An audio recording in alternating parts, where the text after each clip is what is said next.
আম, আপনি তো আমাকে পছন্দ করেন না? সেই ছোট থেকে।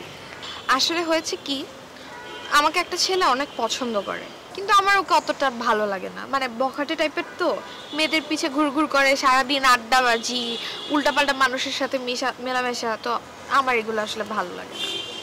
আমি আসলে আমার লাইফ পার্টনার হিসেবে কোনো ক্যারিয়ার ওরিয়েন্টেড পারসন পছন্দ করছিলাম, যে জব হোল্ডার, ধরেন ফিউচার নিয়ে একটু সেটেল। তো সেক্ষেত্রে আমি আপনার কথা চিন্তা করছি। তো আমরা আসলে ফিউচারে যাওয়ার জন্য আমাদের তো নিজেদেরকে আসলে বোঝাপড়ার দরকার আছে। তো সেক্ষেত্রে আমরা একটু নিজেদেরকে সময় দিলাম। আপনি কি আমাকে সময় দিতে পারবেন? অবশ্যই, কেন না? ও, সো সুইট। আজকে থেকে তাহলে আমি আপনাকে তুমি করে বলি। প্লিজ।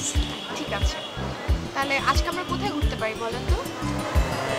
ঢাকার আশেপাশে কোথাও? না, এখানেই গেলাম কোথাও, কোনো একটা সুন্দর রেস্টুরেন্টে, তারপর মুভি দেখলাম, শপিং এ গেলাম।